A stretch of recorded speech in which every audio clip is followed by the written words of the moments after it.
So as we're walking in this earlier today, as I was walking in, I saw the young people out there playing the drums, the Hwarang drum team, I think it was. And one of the songs that they played, I don't know if you know this, probably young people will know this, but people my age and older might not know this because you're not as hip as some of us. One of the songs that they kind of turned into Korean traditional drumming from an American hip hop song was Uptown Funk by Bruno Mars, Mark Ronson, and Bruno Mars featured in it. And I was thinking, wow, we're here where Koreatown started. So from now on, that song should be called K-Town Funk, not just Uptown Funk, right? So every time I hear that song, I'm going to say K-Town Funk you up, K-Town Funk you up. The other thing I was thinking though was, and I didn't know this about Riverside, because I grew up in Orange County, so I've been to Riverside many times, but I didn't know that Riverside and Gangnam in Seoul had a sister relationship. Now lots of cities, lots of counties have sister relationships with places in Korea, but it's kind of funny because Gangnam is south of the river, Riverside is side of the river, right? So it's not Gangnam-opuk, it's sideways. But then listening to Dr. Chang, my good friend Edward, who's did a fantastic job presenting it, I was thinking, this guy has a certain style about him. So from now on, I'm going to call Edward Chang 오빠는 강변 style. Right? Because 강변 is not Gangnam, sideways, right? 강변 style. How's that? Is that cool? From now on, we always call it 오빠 강변 style. I'm not going to say. It is a real honor to be here. And I mentioned a little while ago that I did grow up here. I come to California a lot. I have my mother still lives in Orange County, my brother, sister still live there. I actually went to schools in California, and I'm very proud to say, being on the UC campus here, I have 2 degrees from the University of California system, which tells you that affirmative action still works. It also tells you that this campus here at Riverside, as well as the other UC campuses, are excellent producers of leaders around the country, including somebody who I went to grad school with, who's hopefully will be the next president of the United States. Kamala Harris went to University of California, San Francisco Law, which is where I graduated from a couple years after her. And so think about that. The University of California system, which Riverside is one of, created, potentially in the next 3 months or so, has created the first American president who went to a UC campus. And somebody who, of course, also went to a historically black college and university as well. So talk about coalition building and such. So it's great to be back on campus in California. It's great to see all of you. Now, I was here for other conferences as well, so this wasn't the only reason, but timing worked out perfectly. So I spent the last week and a half or so in California, North and Southern California. But even if I had to come out here just for today, even if I had to fly from DC to come here, it would have been worth it. Not only to hear about what Dr. Chang has done at Pachapa and the amazing conference that he's put together here, but also, frankly, to hear from Carol. Where's Carol? Carol, there she is. I've been to a lot of meetings, a lot of conferences. I've presented myself at many things, and I've listened through many lectures and professors. I've never heard a professor so energetic, so excited, so enthusiastic, and so educational. And you really gave us a lot. So thank you so much for doing that. That was alone worth it for me to come out here. So I'm looking forward to the afternoon. I know we have Jeff and others, Rosa, Jasmine, and Jorge and others are going to be speaking on the elected officials panel, which I think is going to be something I'll attend instead of the other one. I'm sorry, because Ellen, I'm sorry that I have to miss your panel because I happen to be a recovering politician, and so I think I'm going to go listen to that session instead. But the reason I came out here is I do now run a nonprofit organization. I think I have an opportunity to work with you all in a more meaningful way going forward. I'll talk about that, but let me do 3 things here. First, I want to tell you a little bit more about my background as to why I'm doing what I'm doing, because I think it'll be helpful for you to understand where I'm coming from. The second thing is, with the organization that I have, that we're running now, there are lots of things that we'd like to do, but we can't do this alone. And you all, as Korean American Studies, professors as well as educators from across the levels, and community leaders and young people. Today I just met some high school students here and college students who are going to be the leaders of our future. I think there are many ways that we can work together and collaborate, so I'd like to explore that.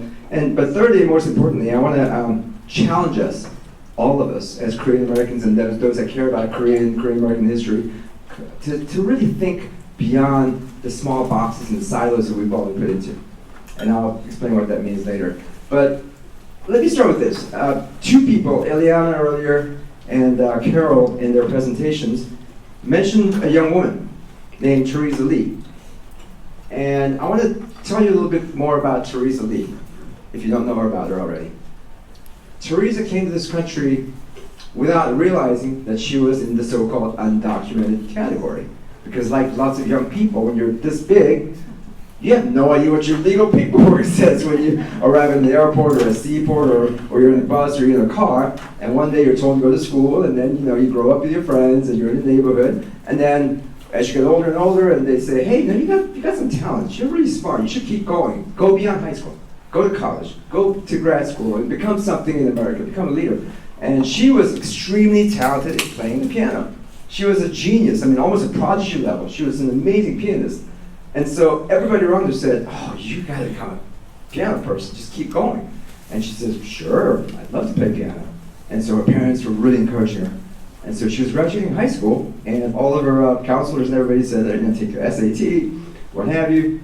And she did really well. And she went to start applying for the colleges, and started filling all these paperwork, financial aid, all that stuff. And there was a box that said, U.S. citizen, or U.S. permanent resident. And she didn't know what that meant. How many 18-year-old kids know what a citizen versus a resident or whatever it is? So she went home and showed her parents, says, Mom, about mine, you go, what's good, show her that. And they looked at her, they looked at the form, they looked at her and said, you can't fill that out. And she said, why? So her parents said, well, Teresa, the reality is you're neither. You're neither a citizen nor a permanent resident. And she said, what does that mean? It's like, it means, unfortunately, you can't go to college. Because your parents can't afford to send you to college unless you get financial aid. You can't get financial aid or scholarships or grants unless you fill that form out. And if you fill that form out, we'll be arrested and sent away because we're not here with legal proper documentation. So she was shocked. All of a sudden she said, you mean I can't become a pianist? You mean I can't live in America anymore? You mean I can't hang around with my friends in Chicago? And her parents said, yeah, I'm not sure what we should do. You can get a job, like us, underground, without paperwork. Imagine being an 18-year-old a woman who is told, you don't have a future.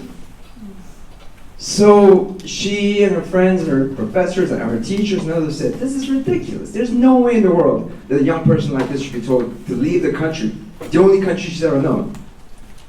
So they decided to do something about it, and they started calling everybody that they knew. They said, oh, you gotta call some politicians. You gotta call these elected officials. You're a congressman, you're a senator, you're aldermen, you're school board members, etc. So the friends started calling people, and one of them reached out and said, we will help you. Our office will do something about this. It was a field office for U.S. Senator Dick Durbin of Illinois, who was her senior senator, and his staff in Chicago sent a note to his staff in D.C. And his staff in Washington, D.C. said, yeah, immigration, reform, we need to do some reforms. We've been talking about doing reforms for a long time. But we were never able to get things done because in 1996, when President Clinton was in the White House, they tried to push a major reform, and unfortunately the other side of the political aisle, Republicans who ran on a very conservative agenda, said, no way in heck are we going to let more people come in, let alone become U.S. citizens. In fact, we're going to go the opposite way. We're going to start deporting people. We're going to stop the borders and make sure people don't come to the United States and become assimilated. So in 1996, they passed a bill called IRA, Immigration Reform Act, which was the worst, harshest immigration law in a long, long time, not since 1924, as you heard earlier. Bottom line is, I'll get to the bottom line here. The bottom line is, George W. Bush, who was president in 2001, actually campaigned on doing something humane for immigration because he wanted to court the Latino votes Texas and other places. And he was pretty good on these issues as a moderate pro-business guy. So he says, I am all about immigration reform, and my party is going to actually do something for immigration reform. Because it's pro-business, we bring more laborers in, it allows the chambers of commerce to be able to flourish. We have a lot of H-1B visas from the Indian and others that are coming in the technology sectors, and in Silicon Valley, many of you are from. So George W. Bush, as a conservative Republican, said, I'm a compassionate conservative. I want to do something about immigrants. I want to deal with this, including talking about helping these young people. That opened the door at that time in early 2001 to say, let's do immigration reform in a bipartisan way. And so there are lots of bills that were being introduced in Congress at the time to try to reform the immigration process. And so Dick Durbin, the senator from Illinois, said, I want to do something for this young lady who called me, Theresa Lee. She's a Korean, but she's here undocumented. Not like the Latino face that you would see as a face of immigration, but a Korean, which means there are lots of people in America that might not look like the typical person that they're thinking. Yeah. Let's fix the problem for the young people. So he introduced legislation called Children of Alien Residents for Education. Oh, no, Children for Aliens in Relief and Education. C-A-R-E, CARE Act. He introduced that bill in May. And at that time, the chairman of the Senate Judiciary Committee was a gentleman named Orrin Hatch of Utah, very conservative Republican. But he said, I'm all about the kids, I'm all about children. I want to do something compassionate, especially if their party's Republican president says he's all about immigration reform. So he says, Dick Durbin, I like your idea, I think it's a good bill, I'd like to work with you, but I'm the chairman. You're the minority party. So you don't get to tell me the bill that you want to pass. I'm going to introduce a bill that I want to pass. So I'm going to create a bill, takes your language, but I'm going to put my name on it, and it's going to be called the Development and Relief of Education for Alien Migrants, the DREAM Act. So the DREAM Act was Orrin Hatch's Republican version of the CARE Act, introduced by Dick Durbin on behalf of Theresa Lee as a Democratic version. That was in May of 2001. And so we were working on this bill. The reason why I was working on this bill is because I should have told you this. I was Dick Durbin's chief counsel, and I ran his legal department, and I ran his judiciary committee. And so my staff and I, my attorneys and I, were working on this bill, including actually drafting the bill and such. And after the break in the summer, around this time in September, we were going to come back around and we were going to have hearings in Congress. And one of the things that we wanted to do was, since the chairman of the committee was the introducer of the bill, DREAM Act, and one of the senior Democrats was also the sponsor, we said, let's have a bipartisan hearing.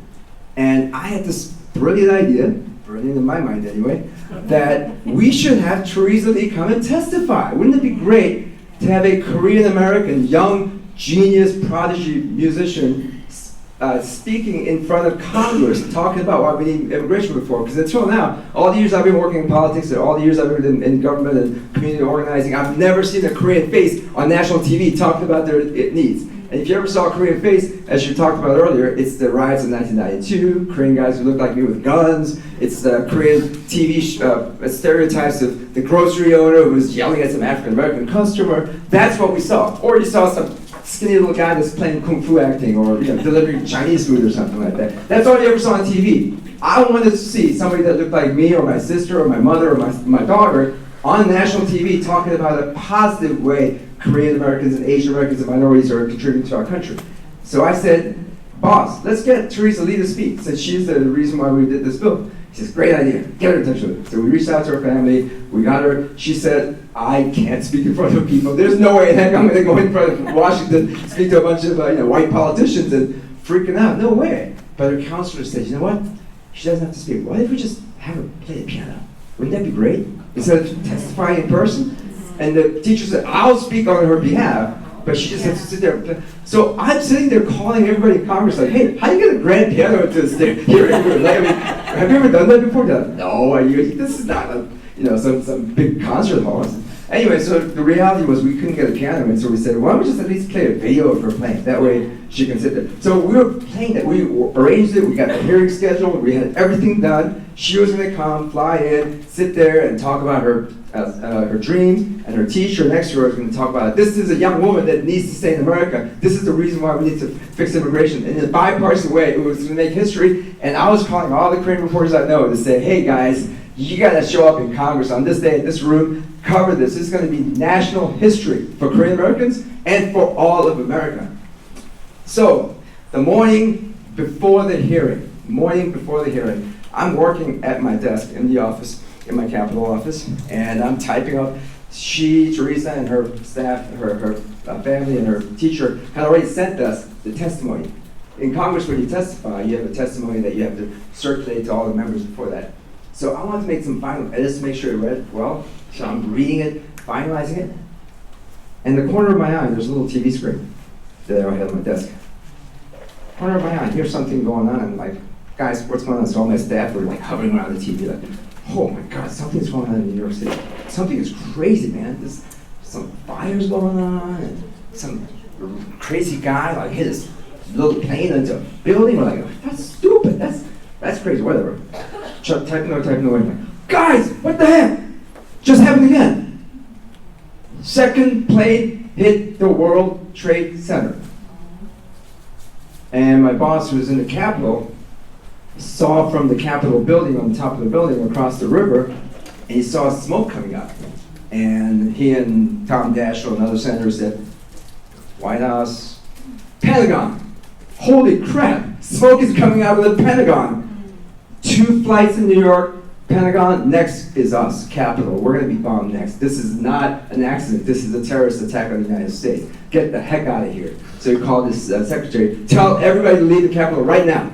So I got the call, we grabbed my keys, grabbed my wallet, ran out of the building. Everybody, including the Capitol Police, were running out of the building. We all evacuated, got into the cars, jammed up for 5 hours, no cell phone service.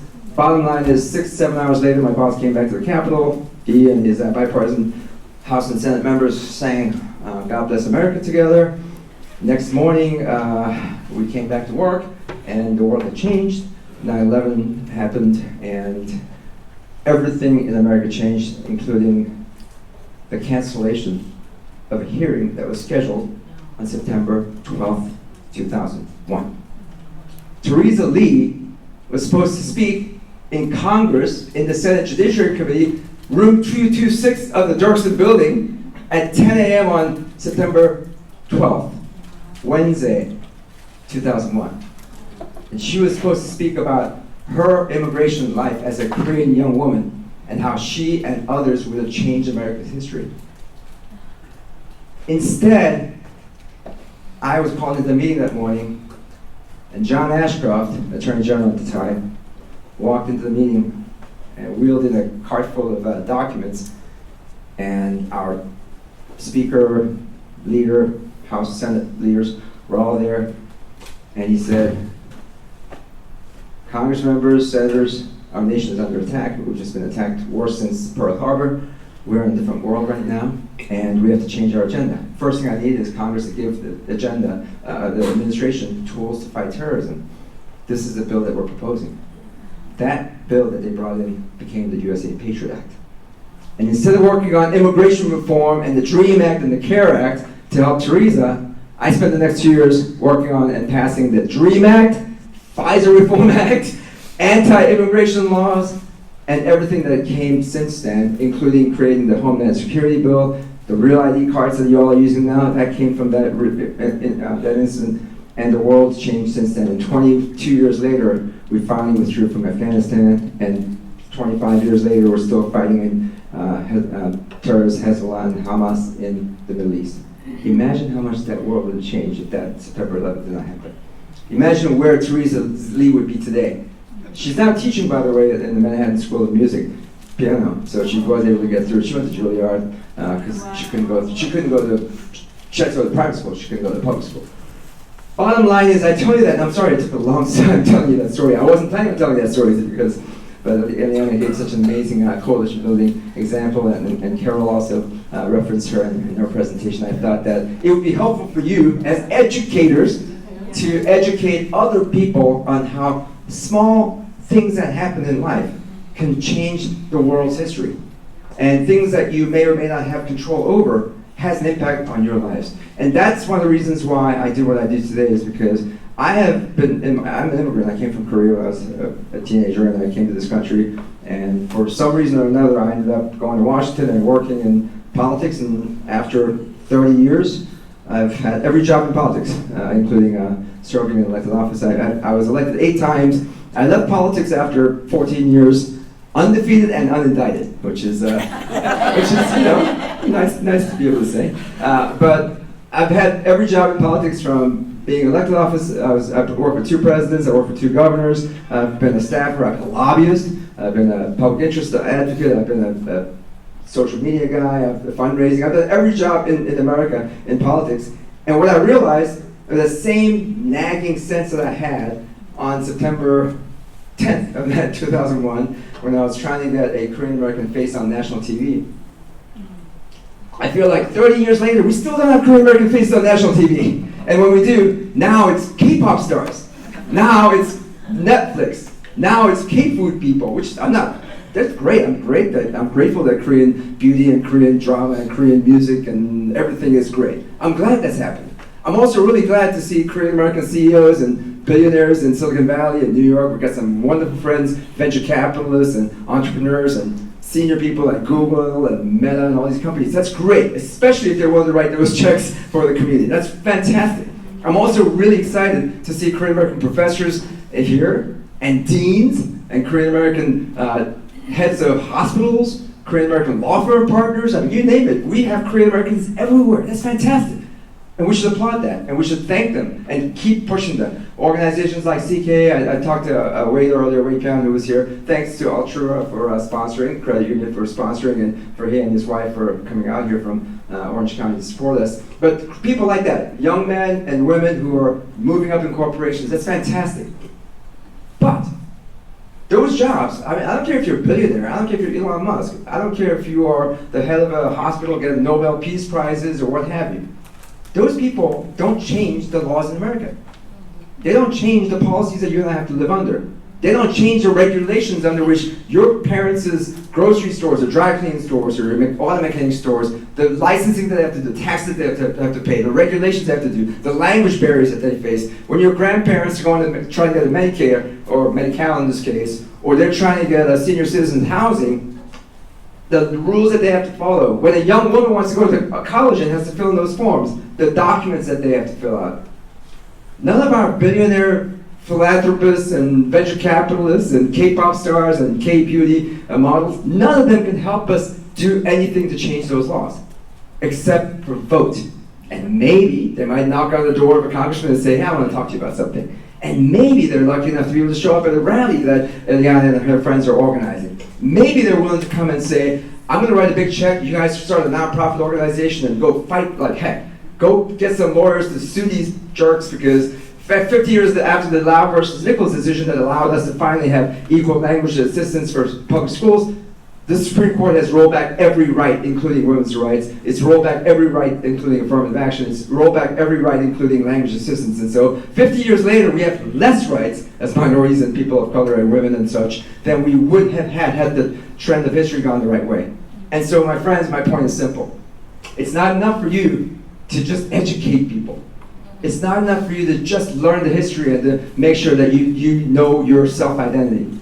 We have to do something more, and that's what Carol was doing so fantastically. Do something more with that information, right? That is the reason why I joined this organization called the Korean American Institute. It's not my idea, it's not my organization, I'm just a staffer. But the founders of the organization include 2 professors, one of whom was supposed to be here, and that's why you got me. I'm very sorry you got me. But the guy that was supposed to be here is Professor Jerry Kang from UCLA Law, who Carol and others reached out to. Jerry Kang? Yeah, Jerry said he was too busy because he was traveling, so he's like, find somebody else, and they just, the ball rolled down, and I'm like, all right, I'll do it. I'm sorry, I'll do it. So that's fine. But the other person that founded our organization is a gentleman named Taegu Lee, professor at Harvard, who used to be at Berkeley, and he's one of our nation's preeminent Asian American scholar.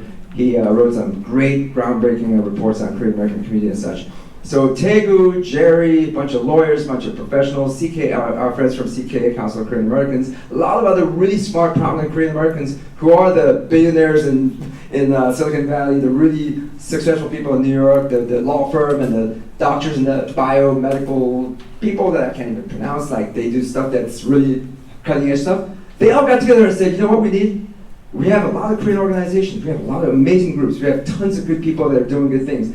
And you heard about the Hanhue and the Shinminhue and all the other organizations that Dosan and Changhua and others started 120 years ago. We were starting Korean organizations and churches. Today we still have so many more organizations. Yeah. But one thing that we don't have is a dedicated group that's doing nothing but research for their community.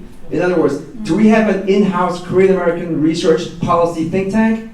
Not really. We have bits and pieces of it. Organizations do some research. They might issue a paper once in a while. They might have an op-ed on a Korean newspaper once in a while. But in terms of consistently doing it on a professional level in Washington, D.C. with actual people that work in this field, we haven't had that yet. That's what we're trying to be. So I'm not saying we have that yet. I'm saying that I and my colleagues are trying to create that institute where we can be the Korean American policy research organization that brings all of our know-how, network, and knowledge and information in one place, and more importantly, not just to gather it, but to share it.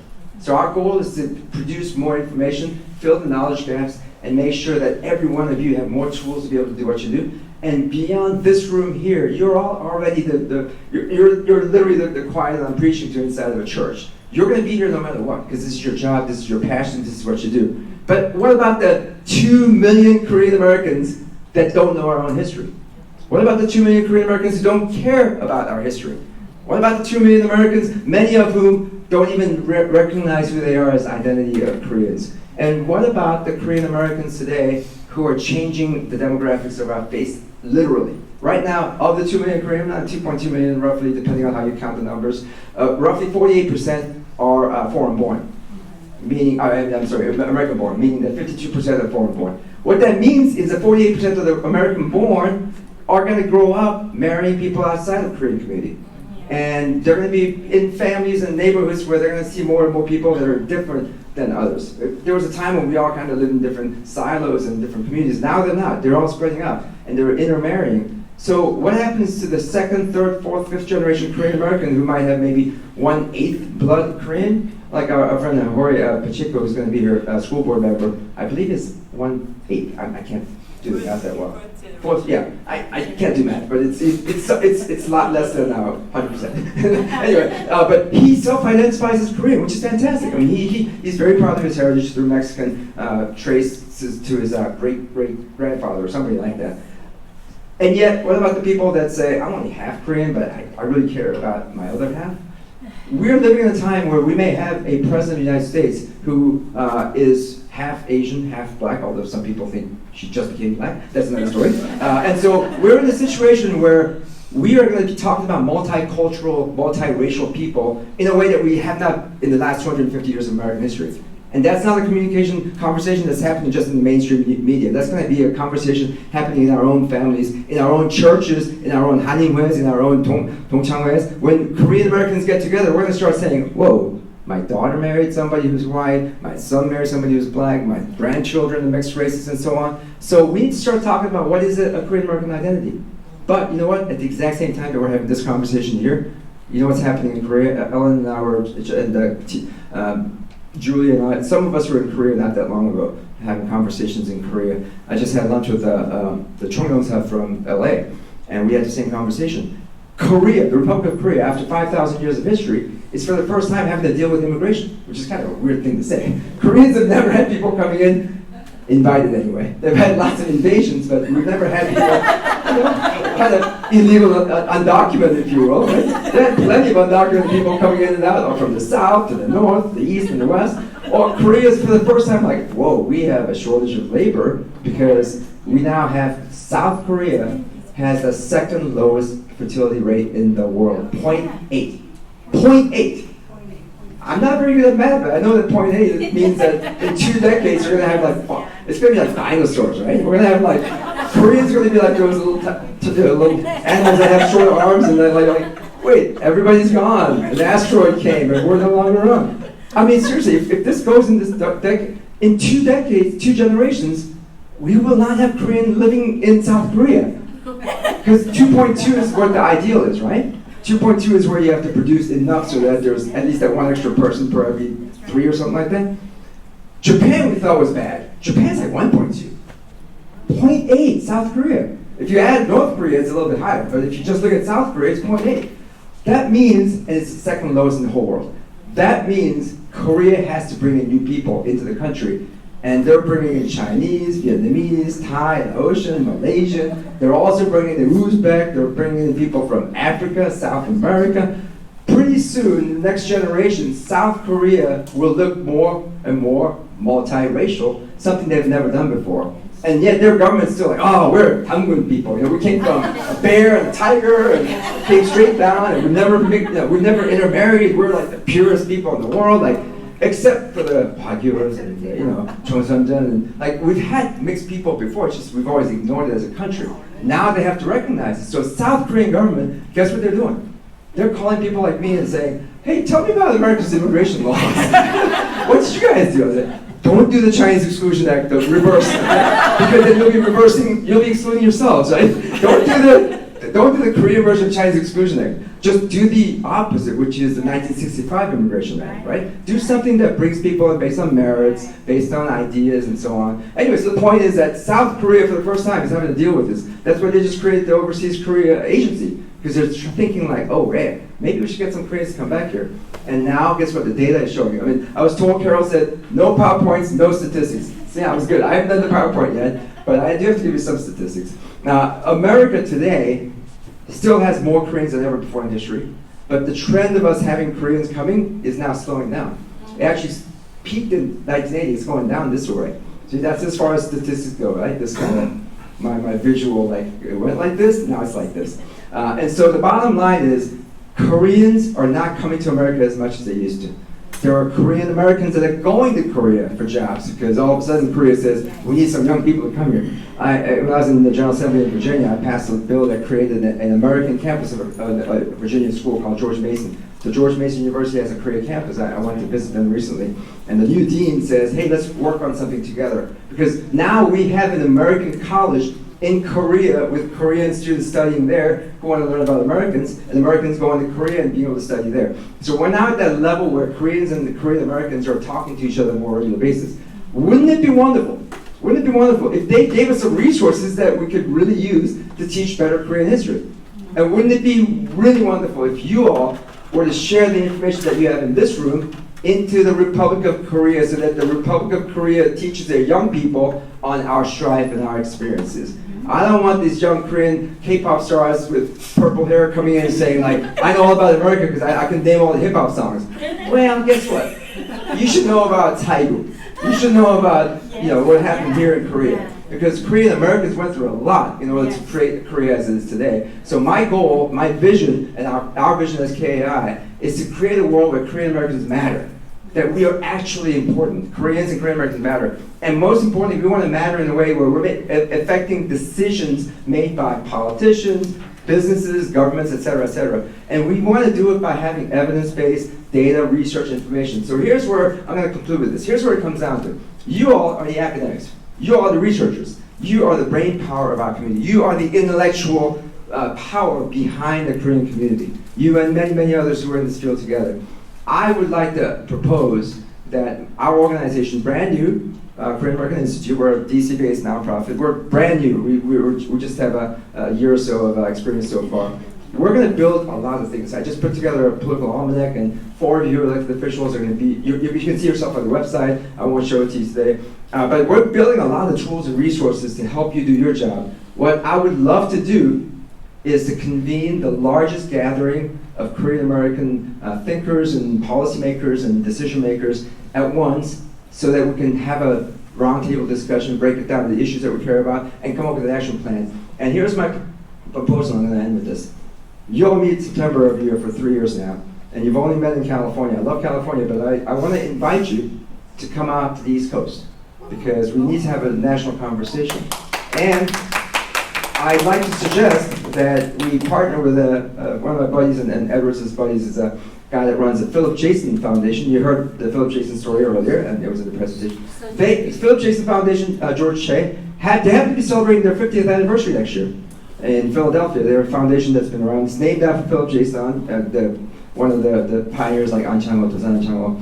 And because it's the 50th anniversary, and they just received a $2 million grant from the Mackenzie Foundation, Mackenzie Scott Foundation, they are expanding their facility to serve more underprivileged people through medical services and such. But they also want to do a lot of historic education training throughout the year. I said, hey, George, can we have a national conference? Let's call it the Korean American Policy Research Summit. I don't know, just call it whatever you want to call it. But let's gather 3 groups of people in Philadelphia next fall.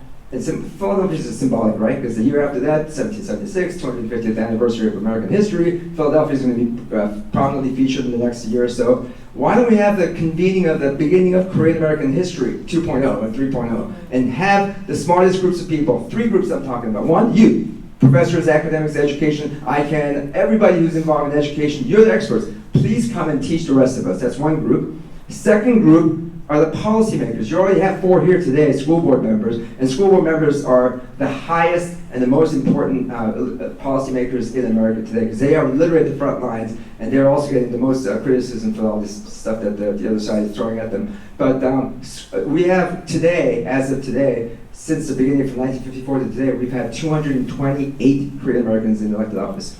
Many more have run and didn't make it, but 228 have run. We have the directory of that information on our website right now. That's the first time that we did a comprehensive research. Of the 228, there are about 115 that are currently in office, including the 4 here. And by next year, we'll have a U.S. Senator, we'll have 2 statewide officials, and many, many others, including very senior levels on both sides of the aisle.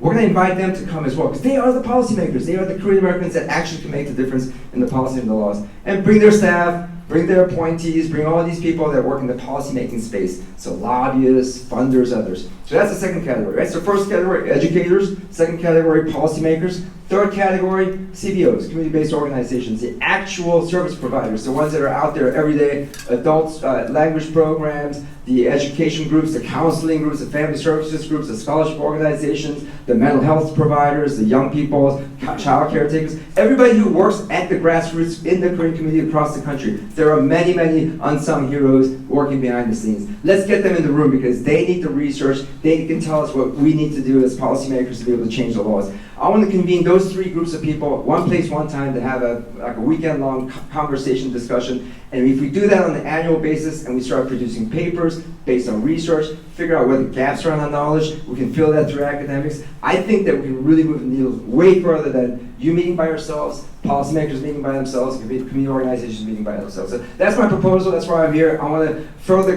this conversation. It doesn't have to be today, but I'd love to look forward to having everybody participate. Please give us your feedback. We're here to be part of your organizations. And the bottom line is, if KAI does what we want to do, I think that the Korean American community will benefit in ways that we have not been able to benefit before through synergy. So with that, I want to thank you for your time, and I'm going to give this back to you, everyone. Thank you, Mark. Wonderful idea. We will definitely have a conversation about the joining forces.